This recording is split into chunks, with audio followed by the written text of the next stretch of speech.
हाय church. Good evening, आप सभी का स्वागत है द ग्रेटेस्ट फेलोशिप सैंडोगो चर्च में। और मुझे विश्वास है कि आप सब ठीक होंगे। Let's pray. हम प्रार्थना करेंगे आज के इस सभा के लिए, संडे सर्विस के लिए, ताकि हम बहुत जल्द चर्च में मिल सके। आइए हम प्रार्थना करेंगे। हमारे स्वर्गीय परमेश्वर, आपका धन्यवाद करते प्रभु, और धन्यवाद करते गॉड कि आपके प्रतिदिन अनुग्रह के लिए प्रभु, आपकी विश्वास योग्यता के लिए प्रभु, आपकी करुणा के लिए परमेश्वर। और धन्यवाद करते प्रभु परमेश्वर कि हर दिन आप हमें जीत देने वाले परमेश्वर ले गॉड, कि हर समय आप हमारी चिंता करते हो प्रभु, और हमारे जीवन में हर चीज़ों का उपाय प्रभु आप करते प्रभु। धन्यवाद करते प्रभु इस संडे सर्विस के लिए प्रभु जी। प्रभु प्रार्थना करते कि जल्द से जल्द प्रभु हम एक दूसरे से मिलने पाए प्रभु जी। और प्रभु प्रार्थना करते जल्द से जल्द लॉकडाउन खोले प्रभु जी, और जो भी बीमारी चल रही है प्रभु, उस बीमारी को प्रभु आप मिटा देना परमेश्वर। तो प्रार्थना करते प्रभु जी चर्च के हर एक सदस्य के लिए प्रभु, यदि कोई बीमार होगा तो चंगाई लेके आना प्रभु, हर एक से बातें करना प्रभु जी, और हर एक के कानों को आंखों खोलना प्रभु जी। और जो भी इस समय पिता हर एक से बातें करना परमेश्वर। आप धन्यवाद करते प्रभु कि दाऊद की ओर से प्रभु आप लड़े हो परमेश्वर, एलिया की ओर से प्रभु आप लड़े हो प्रभु, और ले गॉड कि आप प्रभु कभी अपने बच्चों को भी निराश नहीं होने देते प्रभु जी। धन्यवाद करते प्रभु, आपकी महिमा हो प्रभु। और आगे के समय प्रभु आपके हाथ में सौंपते हुए प्रार्थना प्रभु शिक्षा मांगते हैं। और आइए हम आगे वचनों में आराधना में हम आगे बढ़ेंगे, और अच्छे अद्भुत वर्शिप होगी, और परमेश्वर की महिमा करेंगे, परमेश्वर की ओर अपने आंखों को उठाएंगे। आमीन। हाय चर्च, बहुत अच्छा लगा आपसे फिर से मिलके। आइए हम प्रभु यीशु मसीह की स्तुति आराधना करते हैं। आइए हम अपने स्थानों पर खड़े होते हैं और प्रभु यीशु की आराधना करते हैं स्वर्गों में ऊपर।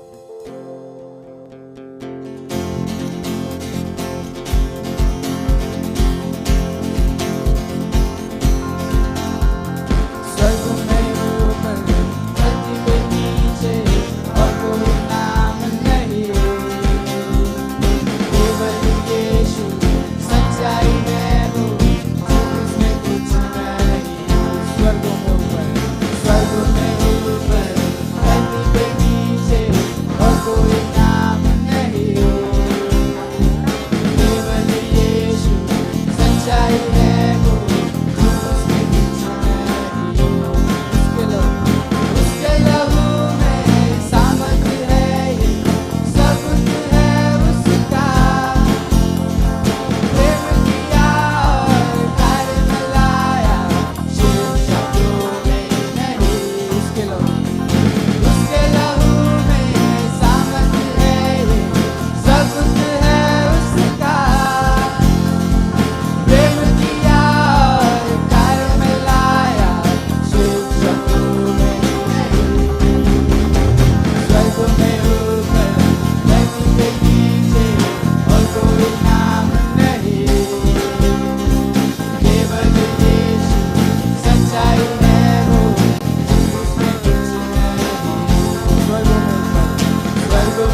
इस समय के लिए पिता यीशु मसीह आपको कोटि कोटि धन्यवाद पिता यीशु मसीह। धन्यवाद पिता यीशु मसीह। हम सब पे आशीष बनाए रखना पिता यीशु मसीह। आशीष करना हम सबको पिता यीशु मसीह। ऐसे हम गाते रहे, ऐसा आशीष करना।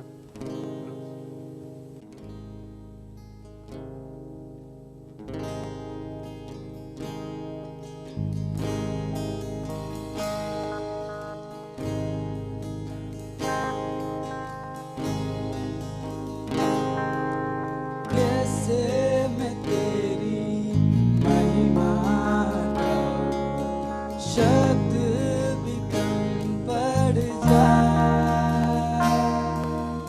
लिखने बैठूं तेरी बातें, कागज में ना समाए।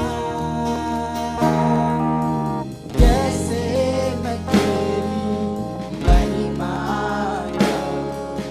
शब्द भी कम पड़ जाए। लिखने बैठूं तेरी बातें, कागज में ना समाए। आश्चर्य तेरे जग में इतने, कैसे मैं इनको बयान करूं। आश्चर्य तेरे जग में इतने, कैसे मैं इनको बयान करूं। तेरी प्रशंसा करूं, तेरी प्रशंसा करूं। धन्यवाद करूं, धन्यवाद करूं। तेरी प्रशंसा करूं, तेरी प्रशंसा करूं। धन्यवाद कहूं, धन्यवाद कहूं।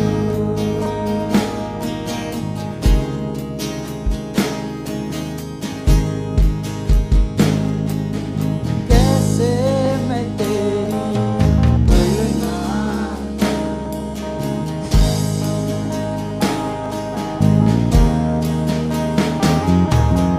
किससे करूं मैं तेरी तुलना। कौन है तेरे समान। तूफान भी सुनकर तेरी माने, सागर भी हट जाए। किससे करूं मैं तेरी तुलना। कौन है तेरे समान। तूफान भी सुनकर तेरी माने, सागर भी हट जाए। आश्चर्य तेरे जग में इतने, कैसे मैं इनको बयान करूं। आश्चर्य तेरे जग में इतने, कैसे मैं इनको बयान करूं। तेरी प्रशंसा करूं, तेरी प्रशंसा करूं। धन्यवाद कहूं, धन्यवाद कहूं। तेरी प्रशंसा करूं, तेरी प्रशंसा करूं। धन्यवाद कहूं, धन्यवाद कहूं।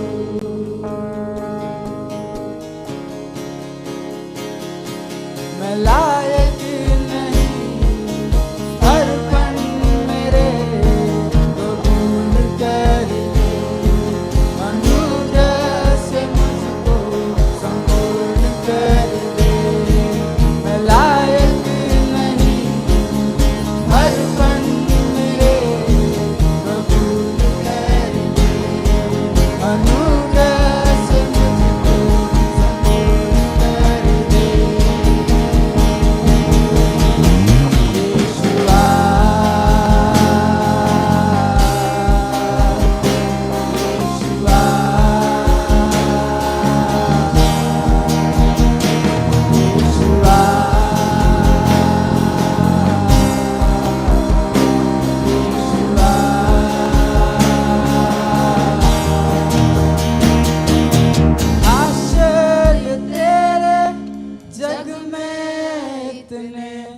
कैसे मैं इनको बयान करूं। आश्चर्य तेरे जग में इतने, कैसे मैं इनको बयान करूं।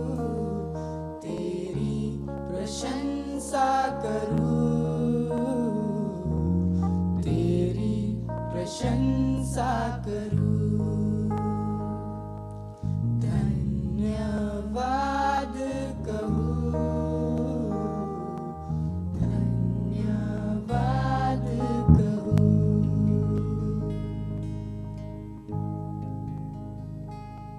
हालेलुया यीशु लॉर्ड, धन्यवाद देता हूँ लॉर्ड, धन्यवाद करते हैं हम लॉर्ड। इस गीत से लॉर्ड आपकी महिमा हो लॉर्ड। धन्यवाद यीशु।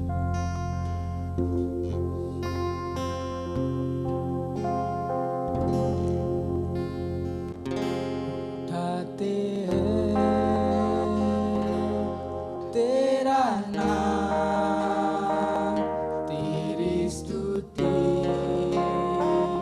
करते हुए घुटनों पर हम आकर करते हैं तुझसे प्रार्थना। उठाते हैं तेरा नाम, तेरी स्तुति करते हुए घुटनों पर हम आकर करते हैं तुझसे प्रार्थना। मिलकर हम गाए प्रभु की स्तुति हो। मिलकर हम गाए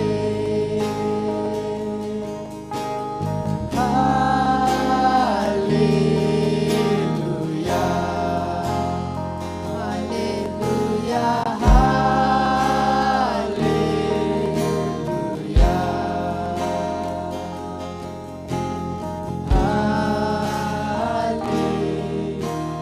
हालेलुया, हालेलुया, हालेलुया।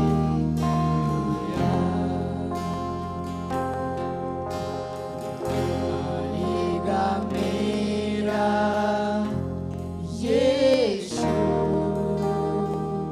हमें लेने एक दिन, जाएंगे हम उसके संग, जहाँ पर होगा अनंत जीवन। आएगा मेरा यीशु हमें लेने एक दिन, जाएंगे हम उसके संग, जहाँ पर होगा अनंत जीवन। मिलकर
पास्टर के मैसेज को लॉर्ड पिता यीशु आपकी ओर सौंपता हूँ लॉर्ड यीशु। उनके मैसेज को लॉर्ड यीशु हम सीख सके, हमारे जीवन में अप्लाई कर सके, हम इसे प्रार्थना करता हूँ। उसके अनुसार चल सके लॉर्ड। हम भले उसके काबिल नहीं, लेकिन आपने हमें उस काबिल बनाया, उसके लिए धन्यवाद यीशु लॉर्ड। इसी चीज़ को अपने ध्यान में रखते हुए लॉर्ड पिता यीशु हम वचन में आगे बढ़ते हैं लॉर्ड। ये प्रार्थना तेरे ऊंचे नाम से मांगता हूँ, आमीन।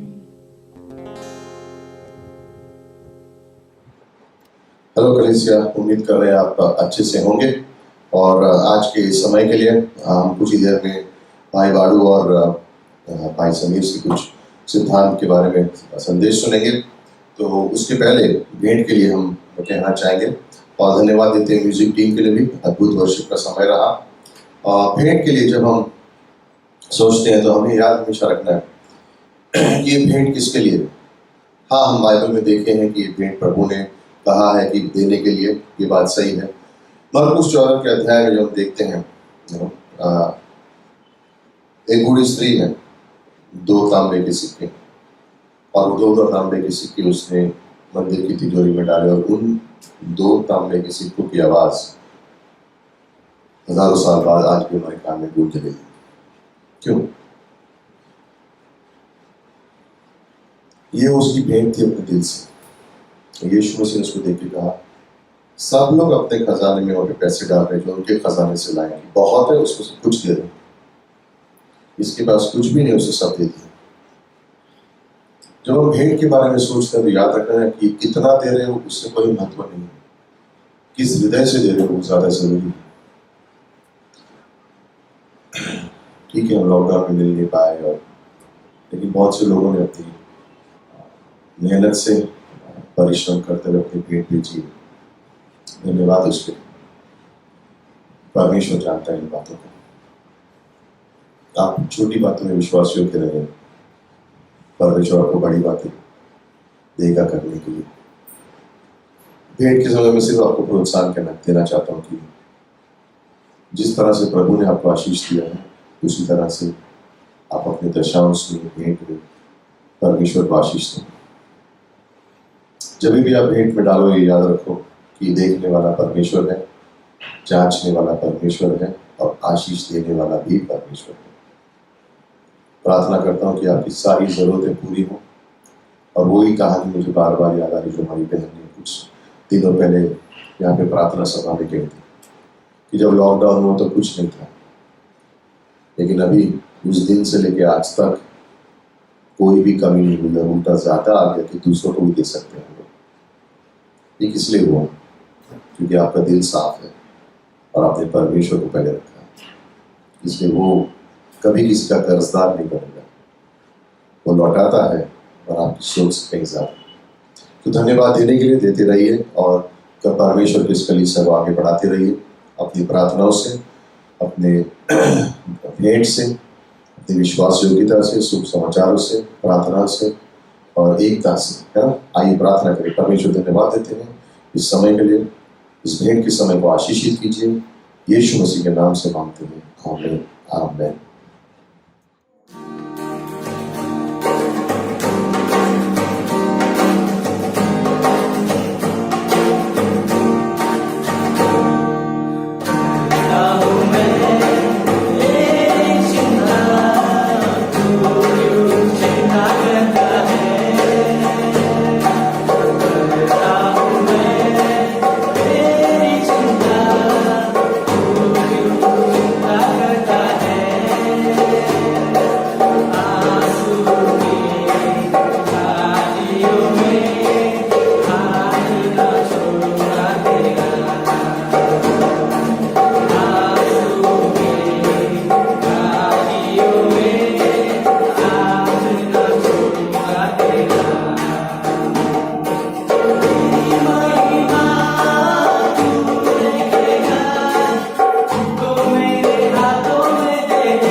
हाय चर्च, गुड इवनिंग। आप सभी का स्वागत है हमारे सेंटर ग्रुप चर्च में। ये इंट्रो मैसेज है और हम इंट्रो मैसेज जाने से पहले कुछ बातें देखेंगे। जैसे कि पास्टर सिबिली कहते हैं कि परिस्थिति में परमेश्वर को प्रथम रखना मतलब एक बड़ी खूबसूरत बात है। जिस तरह हम किसी गार्डन में जाते हैं तो गार्डन में देखते कई सारे फूलों के पेड़ रहते हैं। जिस तरह के फूल तभी अच्छे दिखते जब वो पेड़ से बने रहते हैं। जिस तरह पेड़ फूलों से बना रहता तभी वो बगीचा बहुत खूबसूरत दिखता है। उदाहरण के लिए गुलाब का फूल, कि गुलाब का फूल हमें सबको पसंद है। किस तरह ने क्या जब पेड़ में बना रहता है तो बहुत खूबसूरत दिखता है और फलता है। पर एक बात है कि जिस तरह बाइबल कहते हैं कि आदम अधूरा है हवा के बिना और मसीह के दिया है यीशु मसीह के बिना अधूरी है। पर जिस तरह उसी प्रकार हमारी परिस्थिति परमेश्वर के बिना अधूरी है। जब हम परिस्थिति में परमेश्वर को रखते हैं तो बड़ी ही पावरफुल और अलौकिक स्थान रहता है। जैसे कि दाऊद कहते हैं भजन संहिता में 3 बातें कहते हैं कि परमेश्वर मेरी चट्टान है जिस पर मेरा घर है, मेरा जीवन है। दूसरा कि वो कहते हैं कि परमेश्वर मेरी ढाल है जो मेरे जीवन की कवरिंग है, और परमेश्वर मेरा चरवा है जो मेरा रखवाला है। और इसके लिए मैं वचन देना चाहूंगा। पहला, क्योंकि एक हमारा घर है जिसकी कवरिंग परमेश्वर है, उस घर का रखवाला परमेश्वर है।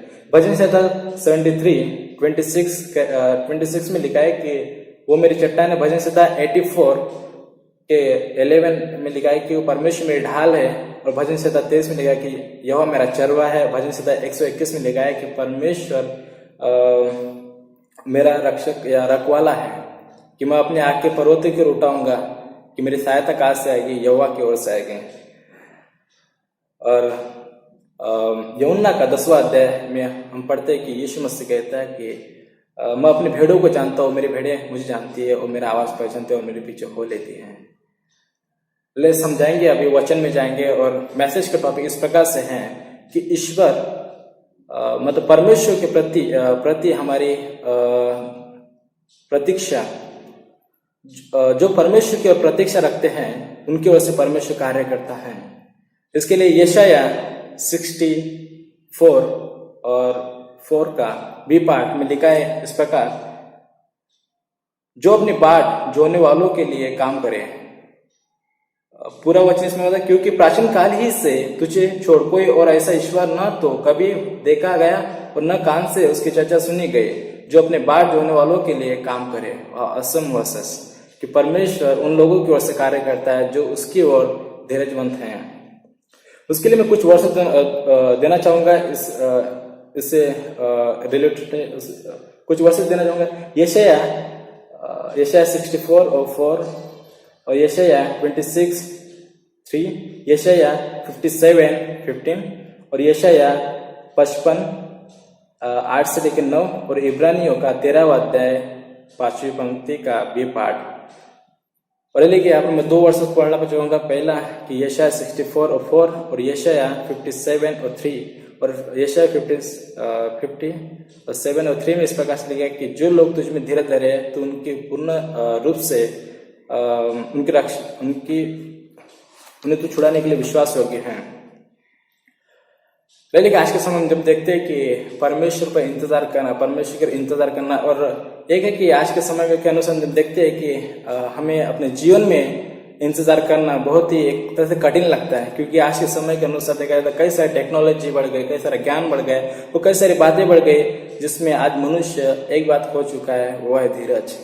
कि कई बार हम विश्वासी लाइफ में कई बार हम धीरज नहीं रखते हैं, क्योंकि कई बार नहीं क्या धीरज धरना कई बार हमें एक तरह से मतलब जॉयफुल नहीं लगता कई बार, क्योंकि हर समय हम चाहते हैं कि हर कोई भी चीज एक जल्दी से हो करके, पर अपने कई बार हम प्रत्येक दिन एक उम्मीद रखते हैं कि प्रत्येक दिन की एक अच्छी खबर आए, एक अच्छी उम्मीद हम रखते हैं कि अच्छे समाचार आए, तो कई बार नहीं क्या नकारात्मक रिपोर्ट या बुरा रिपोर्ट जब हमारे जीवन में आता है, कई बार हम निराश हो जाते हैं। और नीति वचन 13:12 कहता है कि आशाहीनता हृदय को बीमार कर देती है। और लेकिन कई बार हम अपने दिल की इच्छा पूरी करने के लिए यदि इच्छा नहीं पूरी होती तभी हम और भी ज्यादा निराश हो जाते कई बार।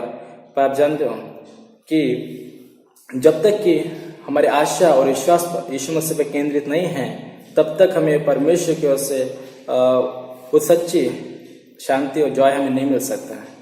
जिस तरह हमने देखा कि जो परमेश्वर की ओर धीरज धरे हुए है, परमेश्वर के बाट जो थे, परमेश्वर उनकी ओर से कार्य करता है। लेकिन परमेश्वर ये नहीं चाहता कि केवल हम बुरी परिस्थिति में केवल परमेश्वर प्रथम रखें, परंतु परमेश्वर ये भी चाहता है कि हमने का अच्छी परिस्थिति में परमेश्वर को प्रथम रखें। जैसे कि हम अब्राहम को दो उदाहरण दूंगा मैं इसके बारे में। एक है अब्राहम, दूसरा है मूसा। अब्राहम के बारे में और अब्राहम और इसहाक के बारे में उत्पत्ति 22 अध्याय 1 से लेकर 18 में हम देखते हैं कि परमेश्वर ने अपने वादे को पूरा किया कि अब्राहम को परमेश्वर ने इसहाक दिया, जो लंबे समय के बाद एक परमेश्वर की ओर से वादा किया हुआ एक पुत्र है। पर अब यहाँ पर एक बहुत ही महत्वपूर्ण बात है कि परमेश्वर ले कि उसके लगाव उसके विश्वास की परीक्षा ले रहा था परमेश्वर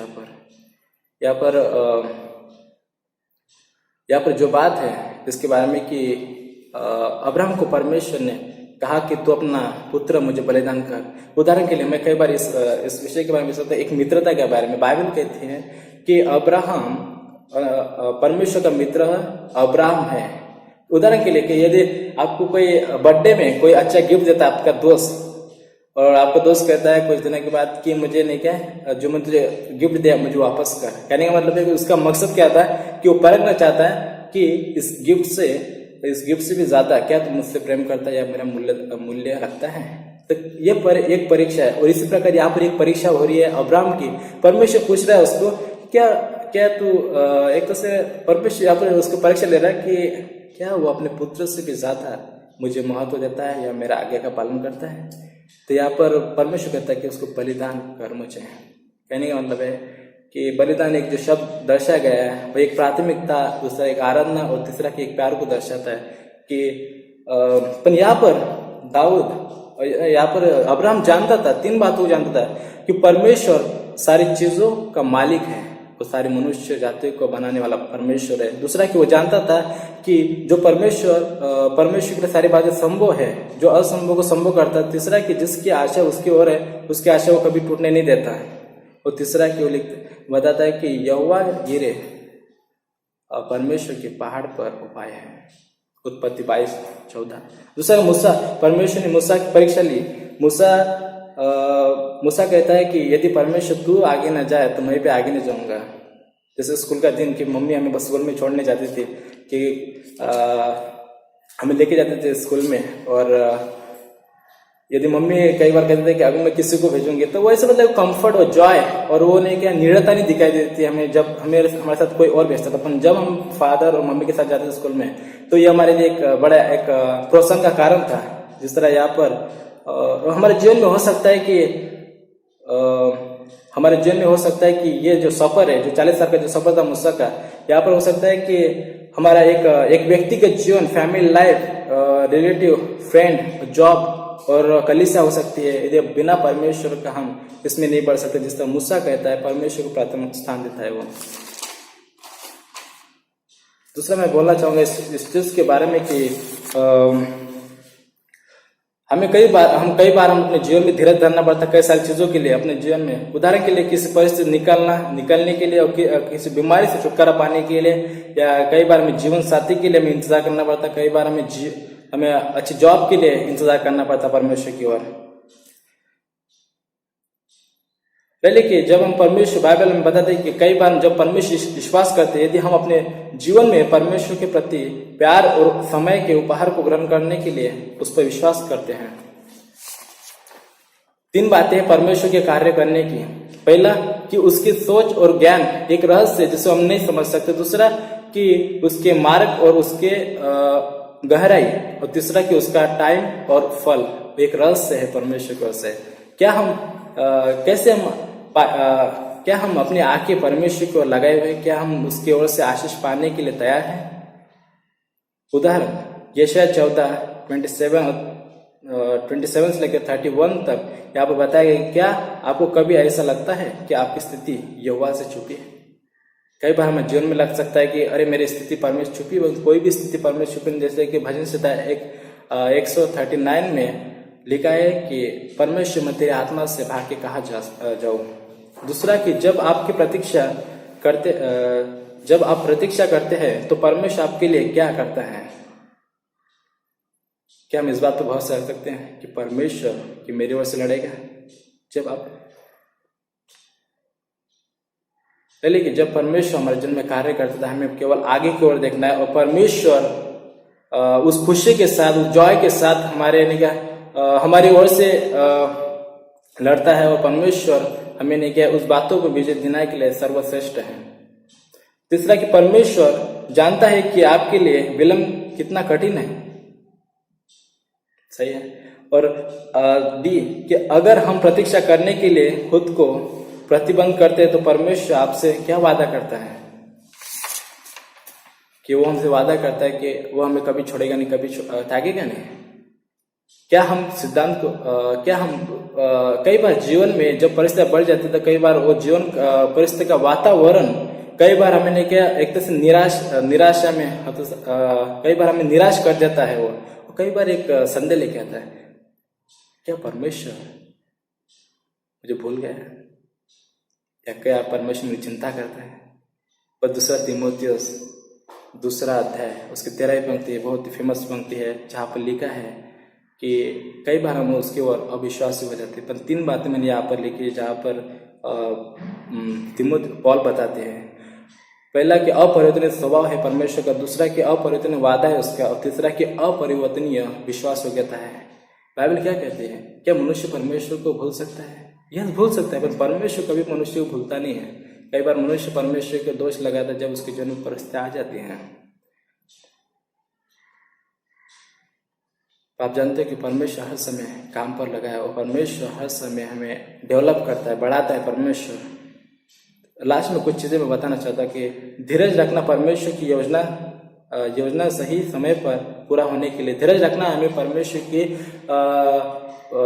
योजना सही समय पर पूरी होने के लिए। जिस तरह सौपदेश में लिखा है कि हर बात का एक समय होता है। जो चीजें असंभव है उसके लिए परमेश्वर पर विश्वास करना। इब्रानियों का 11 अध्याय उसकी पहली पंक्ति, उसे देखो और अपने आप को मजबूत करो, मतलब परमेश्वर की ओर देखना, उस क्रूस की ओर देखना, और जिससे कि हम अपने आप को मजबूत करते हैं, जैसे कि वचन में, प्रेम में और आशा में। कि परमेश्वर की ओर प्रतीक्षा करने का मतलब ये होता है कि हम अपने आप को उसमें मजबूत करते हैं। भजन संहिता 62:6 से लेकर 4 में परमेश्वर के वादे और गए दिन में परमेश्वर के कार्य और दृष्टि करना। कहने का मतलब है कि गए दिन में परमेश्वर के वादों और गए दिन में जो भी परमेश्वर हमारे जीवन में क्या उसका दृष्टि करना। लास्ट में कुछ 5 पॉइंट याद करने के लिए वचन आपके लिए मैं चाहता हूँ कि उन वचनों को आप पढ़ सकते हैं। जब हम प्रतीक्षा करते हैं तो हम उन क्षेत्रों में परमेश्वर की इच्छा की खोज करते हैं जो हमें सबसे अधिक चिंतित करती हैं। यशाया 30:18, जब हम प्रतीक्षा करते हैं हम अलौकिक आत्मिक सामर्थ्य और शक्ति प्राप्त करते हैं। भजन संहिता 27:13-14। तीसरा कि जब हम प्रतीक्षा करते हैं तो हम लड़ाई जीतते हैं। भजन संहिता 59:9-10। और चौथा, जब हम प्रतीक्षा करते हैं तो हम अपने विश्वास की पूर्ति मतलब कहने लगे कि हम बढ़ोतरी करते हैं। भजन संहिता 33:20-21।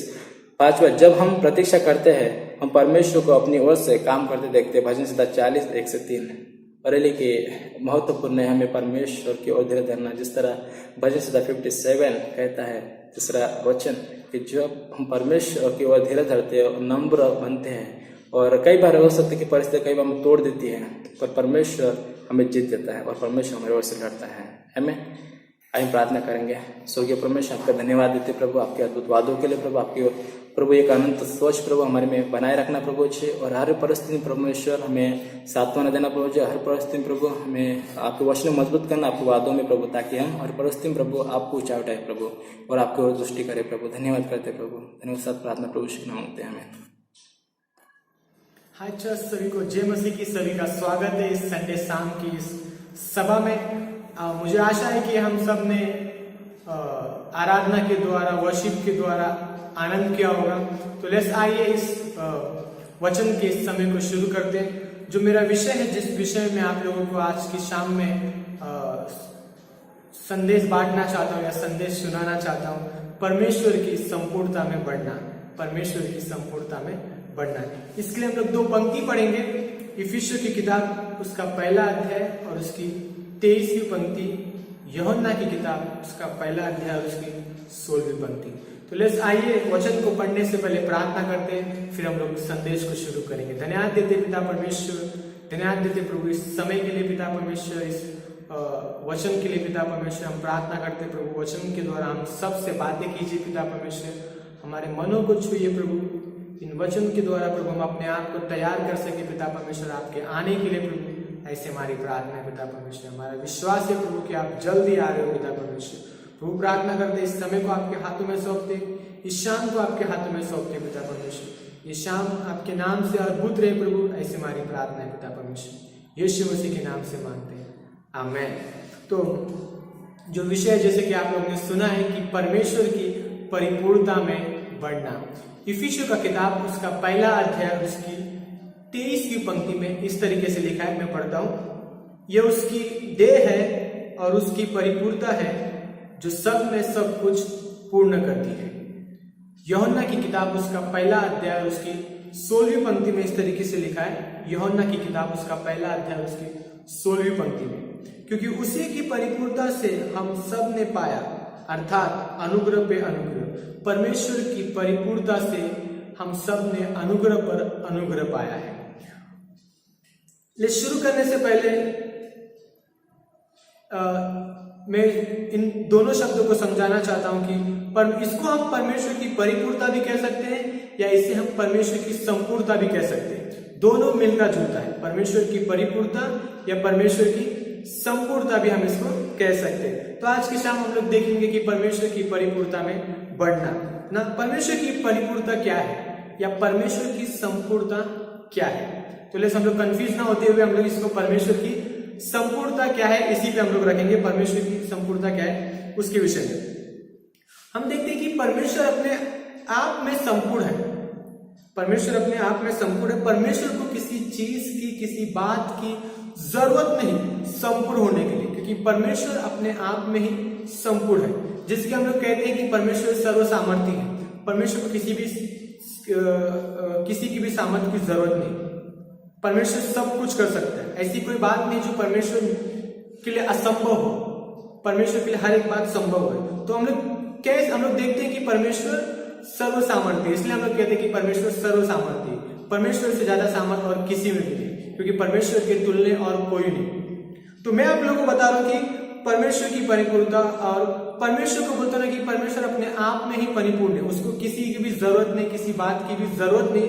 बोलते हैं कि पूरा होने के लिए परमेश्वर को किसी भी बात की जरूरत नहीं। प्रकाशित वाक्य उसका पहला अध्याय उसकी 8वीं पंक्ति में लिखा हुआ है, प्रभु परमेश्वर जो है और जो था और जो आने वाला है, जो सर्वशक्तिमान है, वो कहता है कि मैं ही अल्फा और ओमेगा हूं, मैं ही अल्फा और ओमेगा। उस परमेश्वर की ना तो कोई शुरुआत है और ना ही कोई अंत। जिस परमेश्वर पे हम विश्वास करते हैं उसकी ना तो कोई शुरुआत है और ना ही उसका कोई अंत है। वो अपने आप में ही संपूर्ण है। परमेश्वर अपने आप में ही संपूर्ण है। उसकी तुलना में हम लोग देखते हैं कि ना तो इस सृष्टि में ना तो स्वर्ग में कोई भी नहीं, परमेश्वर की तुलना में कोई भी नहीं। तो परमेश्वर की संपूर्णता क्या है? हम देखते हैं कि परमेश्वर को बोलते ना कि हम परमेश्वर की संपूर्णता को कभी भी पूरी रीति से नहीं जान पाएंगे। हम परमेश्वर की संपूर्णता को कभी भी पूरी रीति से जान नहीं पाएंगे, क्योंकि हम मनुष्य हैं और वो परमेश्वर है। हम मनुष्य हैं और वो परमेश्वर है, और उस परमेश्वर ने हमको क्या किया है? बनाया है ना। उस परमेश्वर ने हमको बनाया है। तो और परमेश्वर अपने सारे गुणों में बोलते हैं कि संपूर्ण है। परमेश्वर अपने सारे गुणों में संपूर्ण है। परमेश्वर अपने किसी भी गुण में आधा अधूरा नहीं है। परमेश्वर अपने सारे गुणों में संपूर्ण है। लेकिन इस बात को समझने के लिए कि परमेश्वर बोलते हैं कि अपने सारे गुणों में संपूर्ण है, आइए परमेश्वर का एक गुण लेते हैं और उसके विषय में देखते हैं। परमेश्वर का एक गुण लेते हैं कि प्रेम भी परमेश्वर का एक गुण है ना। परमेश्वर के साथ कई सारे गुण है परमेश्वर के। क्षमा परमेश्वर का एक गुण है, प्रेम परमेश्वर का एक गुण है, विश्वास योग्यता परमेश्वर की एक गुण है ना, धीरज परमेश्वर का एक गुण है। परमेश्वर के कई सारे गुण है और परमेश्वर अपने गुणों में संपूर्ण है। वो आधा अधूरा नहीं परंतु संपूर्ण है। उसी में से एक गुण लेंगे हम लोग, परमेश्वर प्रेम है। उसके विषय में देखते हैं कि परमेश्वर का गुण और परमेश्वर प्रेम है। यूहन्ना की किताब पहला अध्याय उसकी 8वीं पंक्ति में लिखा हुआ है, जो प्रेम नहीं करता, जो प्रेम नहीं रखता, वो परमेश्वर को नहीं जानता, क्योंकि परमेश्वर प्रेम है।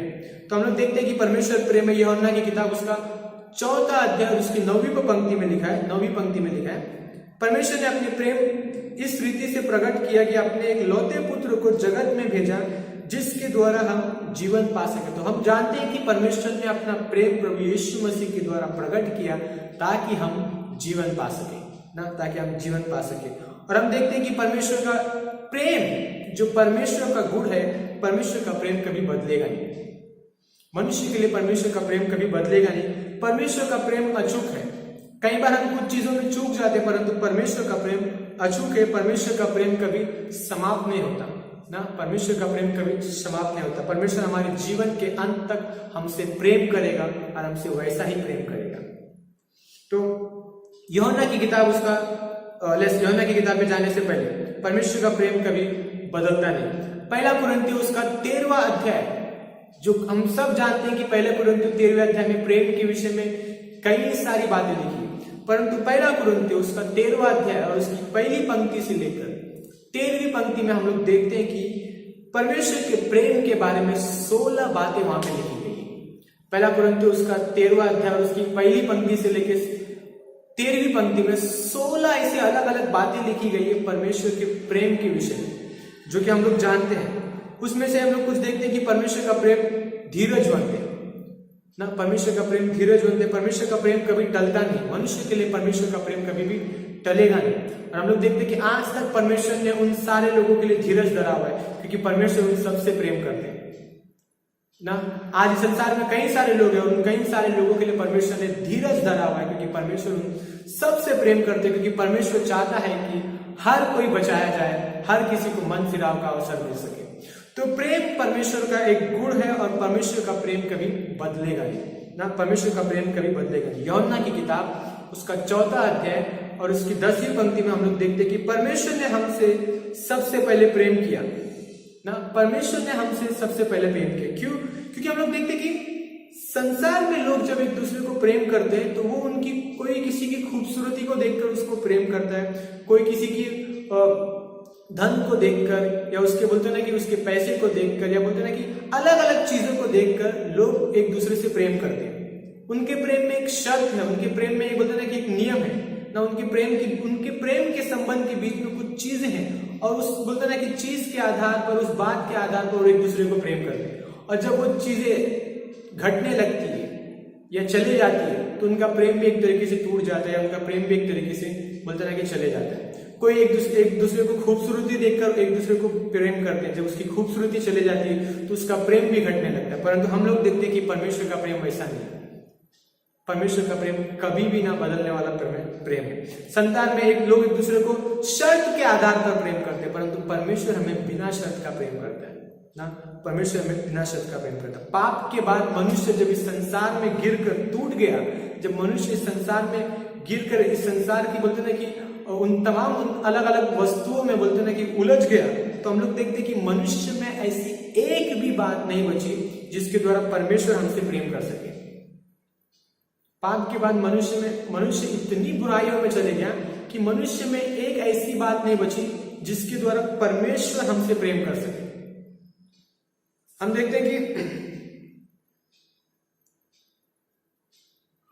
देखते कि हमारे जीवन में ऐसी एक भी बात अच्छी बात नहीं है जिससे परमेश्वर हमसे प्रेम कर सके। फिर भी परमेश्वर हमसे प्रेम करता है। क्यों? क्योंकि परमेश्वर ने हमें बनाया है। वो हमारा रचनाकार है। परमेश्वर ने हमें बनाया है। हम परमेश्वर की रचना है।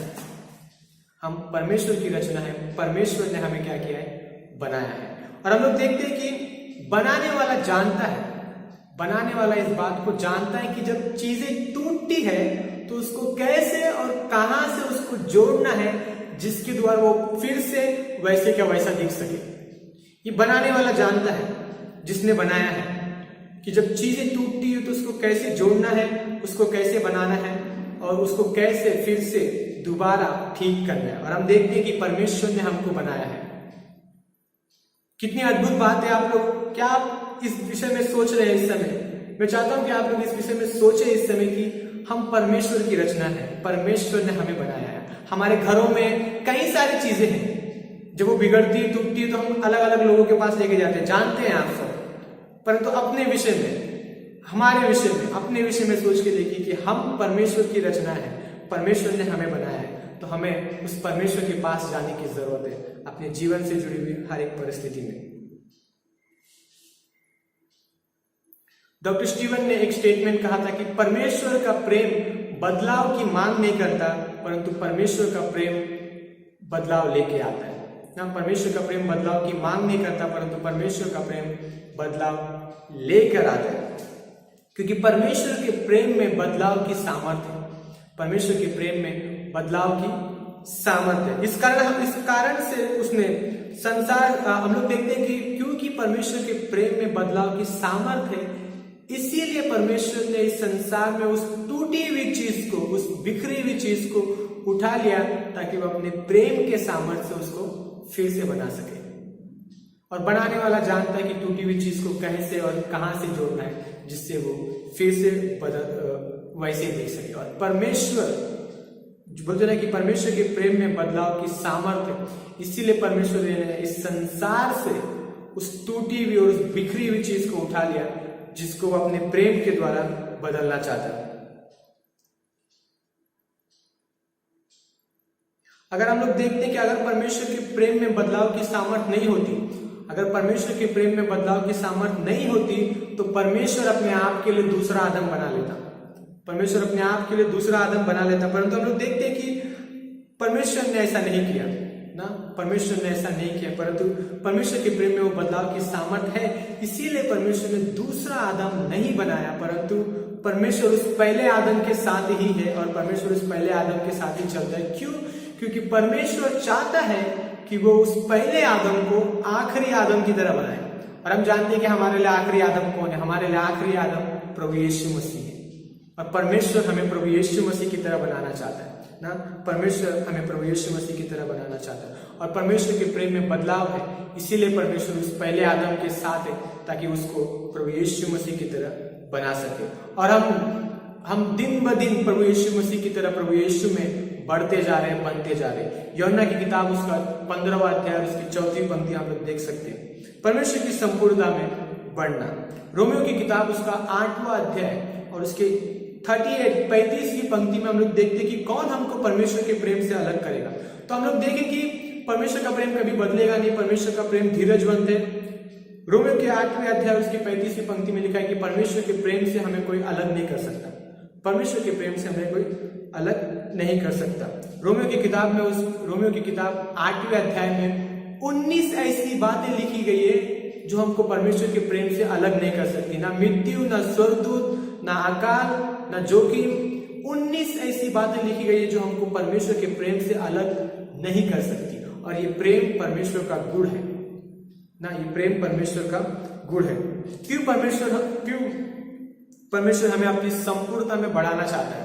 क्योंकि परमेश्वर, ताकि हम यीशु मसीह की तरह बन सके। परमेश्वर हमें अपनी संपूर्णता में इसीलिए बढ़ाना चाहता है ताकि हम यीशु मसीह की तरह बन सके। शैतान चाहता है, कई बार शैतान चाहता है कि हम बढ़े, शैतान चाहता है कि हम बढ़े, परंतु वैसा नहीं जैसा परमेश्वर हमें बढ़ाना चाहता है। परमेश्वर हमें आत्मिकता में बढ़ाना चाहता है, परमेश्वर हमें आत्मिकता में बढ़ाना चाहता है, परंतु शैतान हमें स्वाभाविकता में बढ़ाना चाहता है। और कई बार शैतान हमें परमेश्वर की उस आत्मिकता से स्वाभाविकता में लेके आता है ताकि हम आत्मिकता में ना बढ़े परंतु हम स्वाभाविकता में बढ़े। कई बार शैतान धोखे के द्वारा हमें आत्मिकता से स्वाभाविकता में लेके आता है बढ़ाने के लिए। परमेश्वर चाहता है कि हम अपना घर चट्टान पे बांधे, परंतु शैतान चाहता है कि हम अपना घर रेत पे बांधे ना। शैतान चाहता है कि हम अपना घर रेत पे बांधे। हम देखते हैं कि जब परमेश्वर ने उत्पत्ति की किताब उसका 2 अध्याय और उसकी 16वीं 17वीं पंक्ति में हम लोग देख सकते हैं कि उत्पत्ति का किताब जब 2 अध्याय में परमेश्वर ने आदम और हवा को बना के उस अद्भुत आदम की वाटिका में रखा और परमेश्वर ने उसको कहा कि तू इस ज्ञान के वृक्ष को, इस बुरे और भले ज्ञान के वृक्ष को ना तो तू खाना और ना ही इसमें बढ़ना, परंतु परमेश्वर ने आदम और हवा को कहा था कि फूलो फलो और क्या करो, पृथ्वी में क्या करो, भर जाओ। शैतान, हम देखते हैं कि शैतान ने आदम और हवा को उस ज्ञान के वृक्ष में उसको आदम हवा को शैतान ने बढ़ाया, जबकि परमेश्वर चाहता था कि आदम उस जीवन के वृक्ष में बढ़े ना, आदम उस जीवन के वृक्ष में बढ़े, परंतु हम देखते कि शैतान ने उनको ज्ञान और भले और बुरे के वृक्ष में क्या किया, उनको बढ़ाया ना। उनको धोखा देकर बोलते हैं कि उनको कहा कि तुम इस वृक्ष से भी बढ़ सकते हो, तुम इस फल को खाकर इस वृक्ष से भी तुम क्या कर सकते हो, बढ़ सकते हो। और इस धोखे में गिर कर उन दोनों ने परमेश्वर के विरुद्ध किए। और हम लोग देखते हैं कि आदम के लिए उस स्थान पर जीवन का वृक्ष परमेश्वर खुद था ना। परमेश्वर खुद था आदम के लिए जीवन का वृक्ष, क्योंकि लिखा है कि परमेश्वर खुद आदम से मिलने आता था और आदम से संगति करता था, आदम से फेलोशिप करता था। जैसे हम लोग देखते हैं कि परमेश्वर चाहता था कि अब्राहम अब्राहम आत्मिक योजना में बढ़े। परमेश्वर चाहता था कि अब्राहम एक आत्मिक योजना में बढ़े, परंतु शैतान अब्राहम को हजीरा के द्वारा एक अलग ही मार्ग में बढ़ा रहा था, एक अलग ही स्वभाव में शैतान अब्राहम को बढ़ाना चाह रहा था। शैतान चाह रहा था कि अब्राहम परमेश्वर की योजना को पूरी करे। शैतान इस बात को चाह रहा था कि अब्राहम परमेश्वर की योजना को पूरी करे, परंतु आत्मिक रूप से नहीं, परंतु स्वाभाविक रूप से हाजिरा के द्वारा वो अपनी योजना को क्या करे, परमेश्वर की योजना को क्या करे, पूरा करे।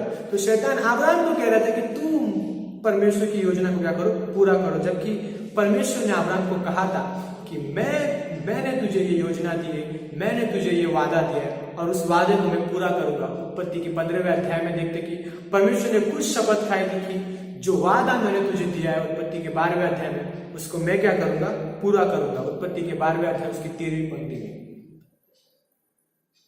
शैतान चाहता था कि अब्राहम उस योजना को पूरा करे स्वाभाविक रूप से, परंतु परमेश्वर चाहता था कि अब्राहम विश्वास से चले और परमेश्वर उसकी योजना को क्या करेगा, पूरा करेगा। हम देखते हैं कि जक्कई का जब आत्मिक रूप से जक्कई का जीवन जब बदला तो उसने अपने जीवन से सारी स्वाभाविक बातों को निकाल डाला। जब जक्कई का जीवन आत्मिक रूप से बदला तो उसने अपने जीवन से सारी स्वाभाविक बातों को क्या कर दिया, निकाल दिया। उसने अपने सारे धन को निकाल दिया, क्योंकि वो जानता था कि अब उसको परमेश्वर की आत्मिकता में बढ़ना है, परमेश्वर की संपूर्णता में बढ़ना। 5 बातें मैं आप लोगों के बीच में रखना चाहूंगा, 5 बातें मैं आप लोगों को शेयर करना चाहूंगा जहां पर परमेश्वर ने अपनी संपूर्णता रखी है। 5 बातें मैं आप लोगों के सामने रखना चाहूंगा जहां पे परमेश्वर ने अपनी संपूर्णता को रखा गया है। पहला, परमेश्वर की कलीसिया में परमेश्वर ने अपनी संपूर्णता रखा है। परमेश्वर की कलीसिया में परमेश्वर ने अपनी संपूर्णता रखा है। इफिसियों का किताब उसका 1 अध्याय उसकी 23वीं पंक्ति, यह उसकी देह है और ये उसकी परिपूर्णता है जो सब में सब कुछ पूरा करती है, जो सब में सब कुछ क्या करती है, पूरा करती है। परमेश्वर ने अपनी देह में अपनी संपूर्णता को, अपनी परिपूर्णता को रखा हुआ है। पहला कोरिन्थियों उसका 12वां अध्याय उसकी 27वीं पंक्ति कहती है कि हम सब मिलकर मसीह की एक देह बनते हैं और उस देह के अलग अलग अंग बनते हैं ना। कलीसिया के अंदर हम देखते हैं कि कलीसिया के अंदर हम चाहे हम जिस किसी भी परिस्थिति में हो, जब हम कलीसिया में आते हैं तो हम उस देह का हिस्सा बनते हैं जिसका सिर प्रभु यीशु मसीह है, जिसका सिर प्रभु यीशु मसीह और कलीसिया का सिर प्रभु यीशु मसीह। कलीसिया में परमेश्वर की उपस्थिति है। प्रकाशित वाक्य के अनुसार हम लोग देखते हैं कि कलीसिया के अंदर परमेश्वर की उपस्थिति है। परमेश्वर अपनी कलीसिया में चल रहा है, परमेश्वर अपनी कलीसिया के बीच में, और परमेश्वर ने कलीसिया के अंदर अपनी संपूर्णता रखी। सुसमाचार का उस संपूर्ण कार्य कलीसिया को सौंपा गया है। जैसे हम लोग देखते हैं कि चाहे हम किसी भी परिस्थिति में क्यों ना हो, जब हम कलीसिया में आते हैं तो हम उस देह का हिस्सा बनते हैं जिसका सिर प्रभु यीशु मसीह। दूसरा हम लोग देखते हैं कि परमेश्वर के वचन में परमेश्वर की संपूर्णता है।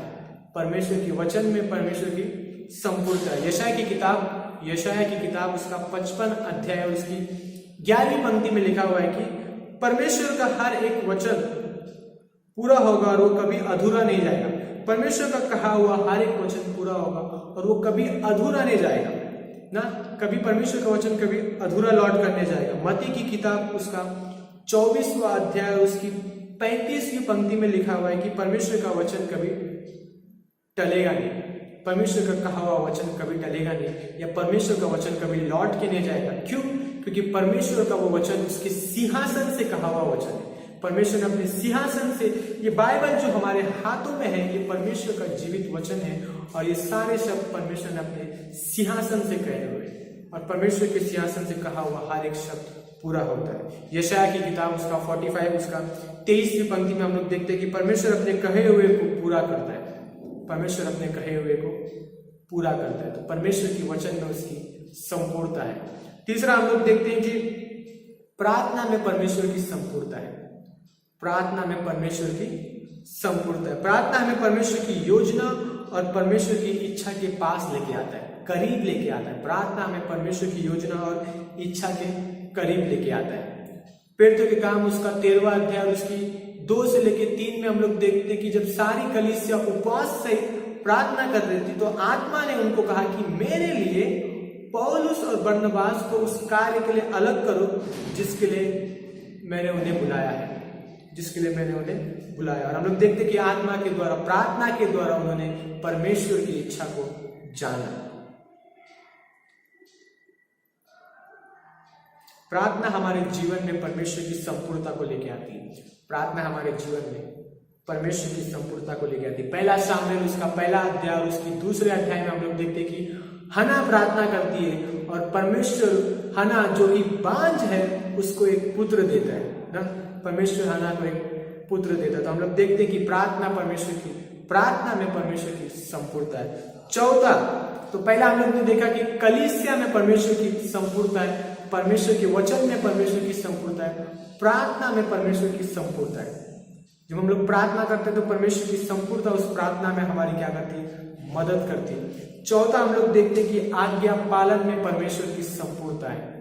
परमेश्वर की आज्ञा पालन में, परमेश्वर के वचन की आज्ञा पालन में परमेश्वर की संपूर्णता है। हम लोग देखते हैं 2 राजा 5वां अध्याय उसकी 14 से लेके 15, 2 राजा उसका 5वां अध्याय उसकी 14 से लेके 15 में लिखा है कि जब नामान ने एलिशा की आज्ञा मानकर उस तालाब में जाके जब 7 बार डुबकी लगाया तो उसी समय उसका कोढ़ क्या हो गया, ठीक हो गया।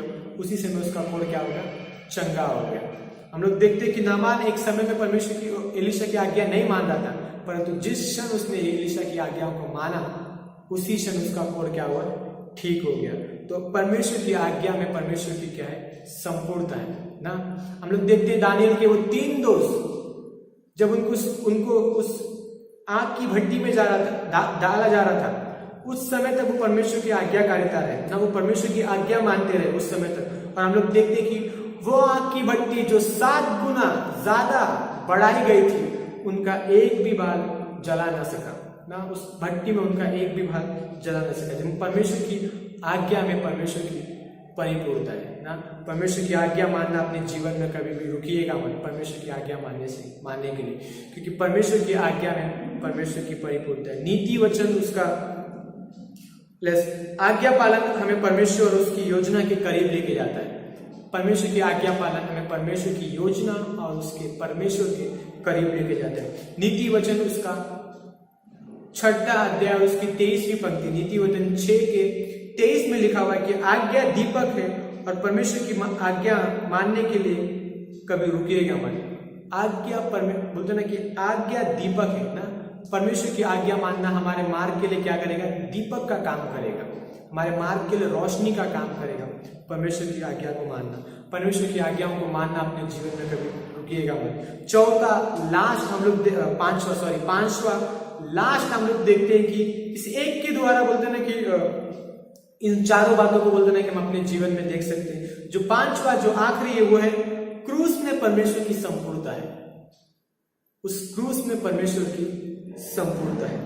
हम लोग देखते हैं कि फ्राइडे को मैंने पास्टर सिवेली के मैसेज से मैंने ये 2 बातें सुनी थी कि बाइबल में 2 संपूर्ण कार्य हैं।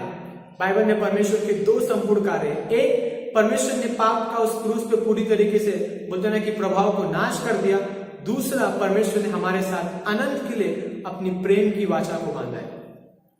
परमेश्वर के बाइबल में परमेश्वर के 2 संपूर्ण कार्य हैं। पहला कि उसने पाप को, उसके प्रभाव को हमेशा के लिए नाश कर दिया उस क्रूस पर, और परमेश्वर ने हमसे उस प्रेम के संबंध को फिर से अनंत काल के लिए बांध दिया। अब हमको परमेश्वर के प्रेम से कोई अलग नहीं कर सकता।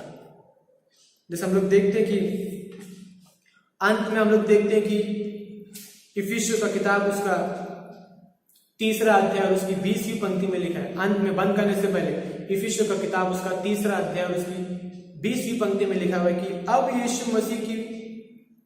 यीशु मसीह की परिपूर्णता में ऐसा सामर्थ्य है जो हमारी विनती और समझ के कहीं अधिक काम कर सकते हैं।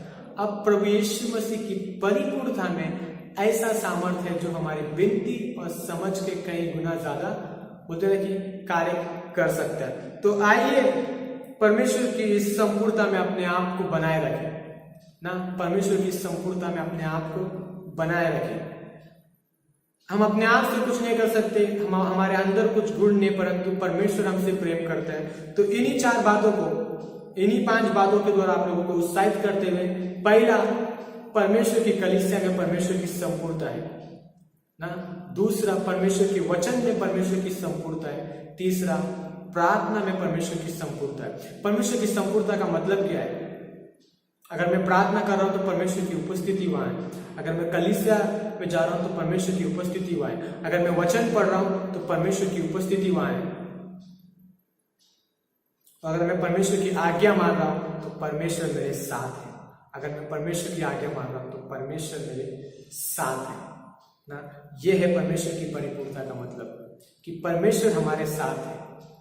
अगर हम परमेश्वर की आज्ञाओं को मान रहे हैं तो परमेश्वर हमारे साथ चल रहे हैं। अगर हम परमेश्वर के वचन को पढ़ रहे हैं तो परमेश्वर की उपस्थिति वहां है। कलीसिया में परमेश्वर की उपस्थिति। तो इन 5 बातों को ले फिर से हम लोग इन 5 बातों को दोहराएंगे।